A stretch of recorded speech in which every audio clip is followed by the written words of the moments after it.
Okay, so how many of you like the film? This was a Dean pick. Oh. This was a Dean pick. I announced that I had taken your advice.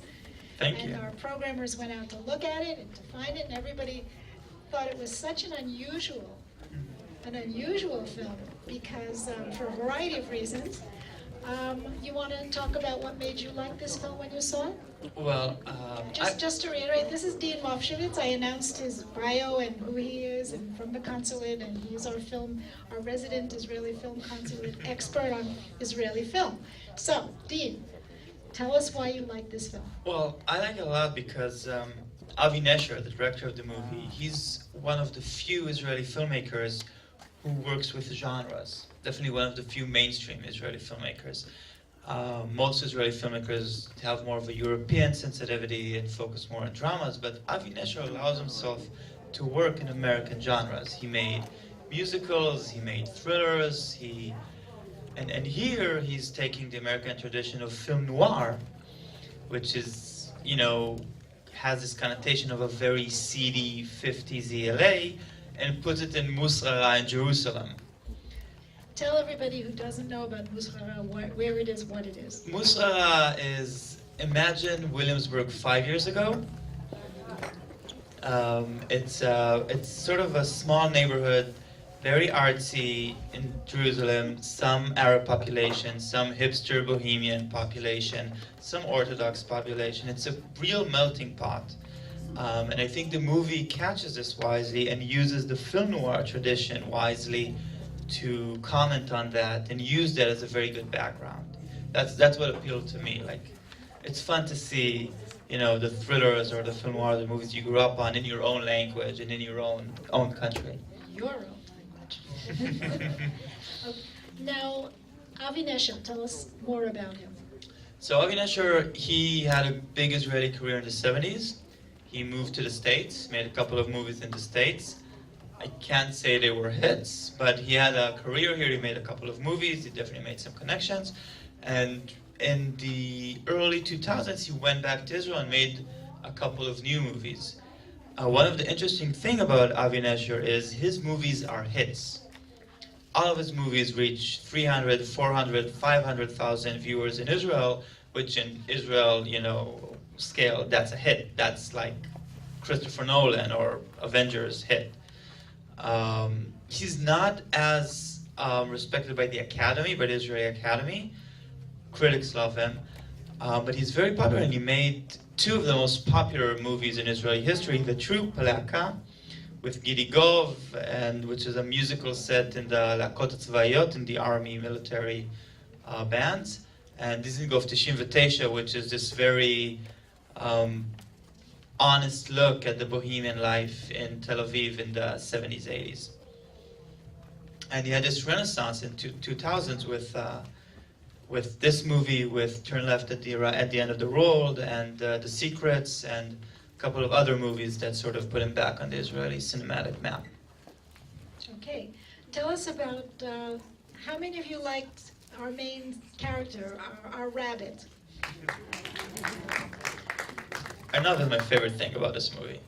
And again, I'm coming back to the sort of film noir thing here, because the film noir character, the lead character, the detective, he has to be someone who can travel through all levels of society. He has to be someone who can meet and connect and get what he needs from everyone, from criminals, from rich people, from poor people, from starlets. I mean, if you think about Humphrey Bogart in The Big Sleep, he has the thugs, and he has the cops, and he has the rich people. And Arnav is like that. He can connect with everyone.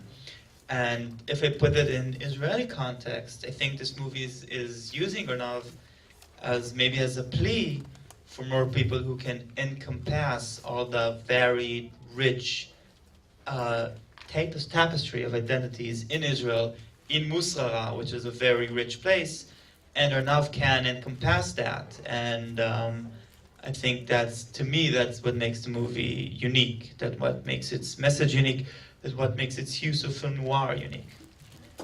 I found the use of film noir, but I think, I mean, my husband, who's from Israel, was hysterical. Oh, yeah. I mean, I don't know, how did the humor come across? Yeah, good. So that's really a very hard thing to True. cross lines. So the other thing I like about Arnav is that he reminds me of the Big Lebowski, of the dude, you know, especially when he takes his self-confidence. I was like, yep, that's a new stoner noir tradition. Maybe that's a better title. Okay. Stoner noir. Let's talk about the animation, the artist. Well, he clearly couldn't have been the artist who did it. What do you mean? The animation, the characters, the Yeah. cartoons. The interesting thing about the animation is it sort of points us to the other sort of very clear point of inspiration Avi Nesher had here, and that is Alice in Wonderland. The animation, you have like the Queen of Hearts, you have the Detective Giddis has like, a row of hats, like the Mad Hatter. And Chel'ad, the Chaim, his lawyer, is like the caterpillar. I loved it. I found it gave it a touch of lightness, a touch of imagination. I felt it went very well with the movie has a supernatural edge. You don't get into it too much, but there's that moment in the beginning of the movie that you almost forget about, where the deserted apartment lights up, as if it had aliens. Yeah, I forgot about that. Yeah. Aliens. What about As if it's probably more closer to God, or I don't want to get into God, but and I think the animation is a way of keeping that alive, of keeping that sense of, wonder, part of the movie, and it's a testament to Arnav's imagination, to his openness, to his artisticness, and it draws a line, I think, between his ability to see these characters as either who they really are or an exaggerated version of themselves. Take your pick. Sometimes it's that, sometimes it's that. As part of his ability to interact with all of them. And it's fun. the actress who played Yuval Sharf. Is she big? Is You- she new? surprisingly not. She's not new or she's not big? Neither, actually. I mean, she's very popular. I mean, she had the lead role in a Mosky Tais film, Ana Arabia. And that's like, that movie is a one shot. It's a 90-minute feature film that is one shot. And she's the lead in it. She had really strong supporting turns in Lost Islands from a couple years back, and she had, I think, 1 or 2 scenes in Footnote. She's the reporter that interviews Baraba.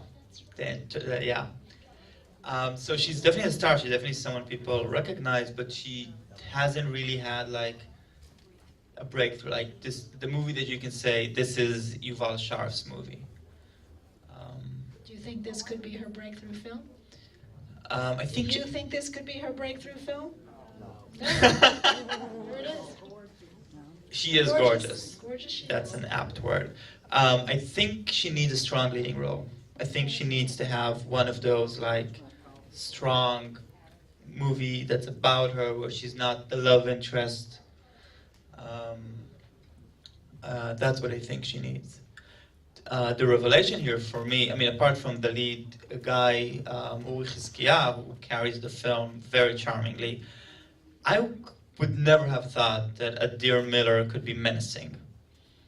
So for those of you who don't know, Adir Miller is a stand-up comedian. Yeah, that's what he's known for. He wrote a sitcom. We're talking about the detective. Yeah, the detective, Giddis. He's a stand-up comedian. It's like Louis C.K. playing a tough detective and being believable. And this is to Avi Nesher's credit, because he discovered him in his previous movie, in The Matchmaker, where he wasn't menacing, he was a Holocaust survivor. Yeah. And he just had a powerful turn there, and he won the Israeli Academy Award for that movie. And then he cast him here again after he sort of proved his dramatic chops. And it works. We should talk to Louis C.K. Maybe he can be the new Humphrey Bogart. Well, the truth is, what's his name? Coogan? I forget his first name. He played with Judi Dench in the film. Steve Coogan. Steve Coogan. I loved that movie, Philomena. And he played straight and dramatic in that film, and he wasn't sure if anybody would buy him as a straight, and that it does, they can do it. Yeah, I agree. I don't remember who said it, and unfortunately I don't remember why, because that's the interesting part, but someone said that comedians make the best actors. It's much harder to be funny. Yeah. How it many is. of you in this room think you're funny? No, seriously. It's very hard to be funny. Somebody tells you a joke and then you go and repeat it, and when you heard it, you thought it was hilarious. It's a gift. It really is a gift. It's also, I think that funny is more nebulous than creating dramatic. Like, you know, you can create conflict. Any screenwriter who does Screenwriting 101 can tell you how to make conflict or how to make people care for people or create a sad scenario. Ask people to explain how to make you laugh and they'll probably be at a loss. Timing. Okay, have we got any questions? Yeah, there's one. Would you stand up and give us a shout? Oh. Up, wait, there's a mic coming your way. Of these sort of holy men who, create these cults, is this an actual common problem? The question is, the holy men that we're seeing here, who characterized by the rabbi, is that actually a thing in Israel? Well, there are many, many religious communities in Israel who ask for donations. Many of them do. And I read today, actually, that there was around the time... Sort of like the televangelists? I guess, yeah. And there was some sort of incident around the time this movie opened, interestingly, where one of these groups broke out to be somewhat corrupt. I don't think that all of them is. I wouldn't categorize it as a problem or as an issue, but I also wouldn't presume that all of these groups are 100% pure. So that's about that. Another question? Yeah. Not a question so much as an observation. Mm-hmm. The detective's name is Jay Giddies. Yeah. That's Chinatown. Reference to Roman Polanski. Chinatown, Jack Nicholson's character. It's an interesting reference, a very bold one, if you ask me. And it's interesting because while I do think the movie borrows and corresponds a lot with film noir, it doesn't have Chinatown. Chinatown is a bleak movie. For those of you who haven't seen it, it is a bleak movie. Yeah. I want to give away the twist there. And this movie obviously isn't. It's ending. It believes in people's ability to change. It believes in people's ability to reach justice. It believes in people's ability to escape fate, which is the exact opposite of what Chinatown believes in.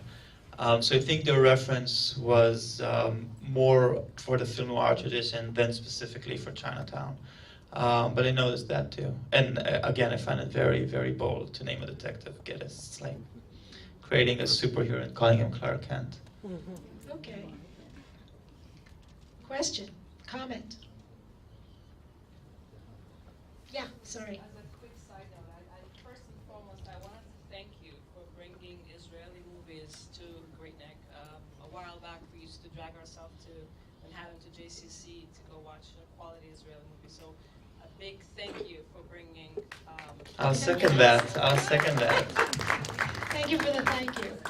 It's our commitment to our community, and we know that there are many, as evidenced by this audience and the other audiences we've had for other Israeli films and other foreign films, that there people would love to have more of it, and we don't really have any venues here that will show you good foreign film. So Israeli films it's a tremendous industry. What about the Israeli film? How did they get away with film? I'm thinking, anybody here been to Jerusalem? You know what traffic's like? And he's just zipping along wherever he goes. Well, the thing about Jerusalem is that they have their own film fund now that is specifically designed to sort of promote filming in Jerusalem, just like New York has. If you've ever seen the ads in the subway about filming in New York, and they just got a big budget to bring in foreign productions to Jerusalem, and this movie was supported by them as well. So it's definitely a growing industry. And more than that, they're making more and more movies in more and more ways. People are independent. They don't wait for the funds. We've been a festival regular for years now. Almost every major festival you can find an Israeli movie. Zero Motivation is playing here. We're showing Zero Motivation on Saturday. They know better than you. Thank you. I like to hear what people think about the light at the beginning of the movie, what they think it is. Who has an idea about that blue light, the alien? Remember at the beginning that was projecting out of the apartment when he first looks out? Anybody have a theory? Did you think about it at the time? Do you remember what we're talking about? What is that blue light? It's very So spiritual because it's a Very Jerusalem. spiritual. I heard someone say Spiritual? spiritual enlightenment. That'd be my husband. Being deliberately provoking. Yeah. What is there an actual explanation? No. So I the looked for it. director I hasn't- couldn't find Really? him saying specifically what it was. Just so you know, we tried to get Avi Nesher to come, Yeah. and he was literally, we were 1 week too late. He was going back to Israel. Yeah. He's working on a new movie with an American producer, with Ron Bergman. To me, it's interesting, and I may be, again, digging into my passion for film noir here. There's a movie from the 50s called Kiss Me Deadly. Oh, right. And that movie ends with a huge blast of light at the end of it. Now there, that movie, the light represents a nuclear bomb. It's like a Pandora suitcase. It represents the fear of the nuclear bomb at the time in the 50s. And it's this apocalyptic ending to an already bleak movie. And here it's at the beginning, and I think it's probably the opposite. The exact opposite of that. And yeah. Television? Maybe the grace of God, maybe Knafo's faith, I don't know. I do know that Avi Nesher once said that he never makes a movie without knowing the essay he'd write about it afterwards. Because he studied film theory, I think in Columbia. So I'm sure he had at least some of these things in mind. We have someone here. Question? Here comes a microphone, your way. The blue light, but throughout the film, but especially at the beginning, it was very golden. And there were the electric lights, the street lights, but the whole film, there was a real golden setting to it. And I'm wondering if it was starting out to see the light, that there was the spiritual, but to look as if something's going to come or brighten up. And somehow I'm connecting the animation and the light too, that there was an analogy for the young man, kind of the stage he was in the cartoons and the animation. The animation told a lot of stories of where he was at in his thinking and the fears. So much came through that. And I'm wondering if the whole background of the light, that there is good, there is something golden, the Gold Coast Film Festival. City of Gold. Sure. I think that we have a question over there. Just a comment. I wondered why it was called The Wonders. And then when you started talking about Alice in Wonderland and, you know, things that were wonderful or not knowing what something meant because we don't know the wonders. That makes sense to me, so I just The Wonders. Did you all hear that? When I came in here, I had no idea of why. That's why we brought him. Yeah, I think the movie sort of wants you to think that the wonders are the wonders that Knafo makes, or allegedly makes. Because right until the end, you're not sure if he's a charlatan or the real thing. I mean, yes, maybe Giddes and then the Fat Gosh will hook up, but you don't know if he's really the real thing. And I think the wonders are the animation. The wonders are them learning to trust each other. The wonders are all of them living in the same space, and Giddes and Rabbit getting over their differences, and all the things that sort of happen there in between the religious debate. I think those are the real wonders. Even art, if you think about it. Arnav is an artist, and that may be part of what allows him to be so key in the story. Maybe that's the wonder. I don't know. I think the movie wisely opened up for interpretation. I think if you have no other comments, I'm seeing a stampede for the exit. There's one, okay. Just a quick question. Sure. You know, occasionally you'll see films where the American title of the film has nothing whatsoever really to do with the title in the native language. Yeah. What is the translation of the title? So here they actually did a really good job. It's called Haplaot בעברית, which is also, as you said, how they translated Alice.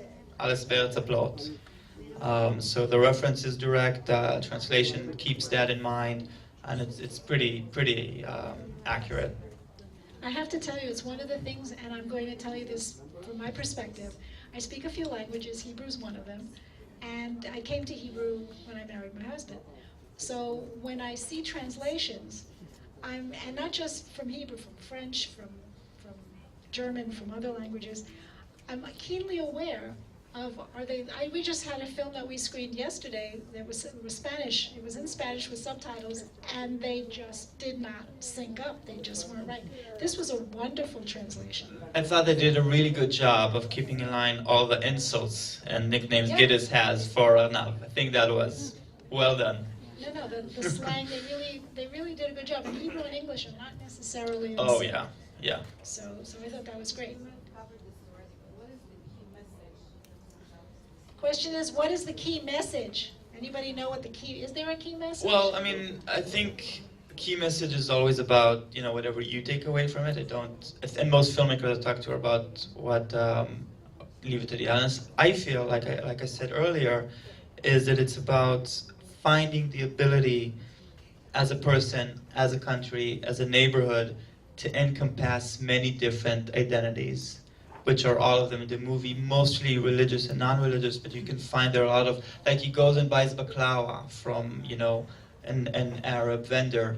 The movie doesn't skim on that. The movie has a wide area of different identities, different professions, different backgrounds, and Arnav is able to encompass all of them with a smile, and that's part of why we love him. Well, I think we should thank our guest. And Thank you. thank you so much for coming to be with us. My pleasure. Here, if you want to come say hello.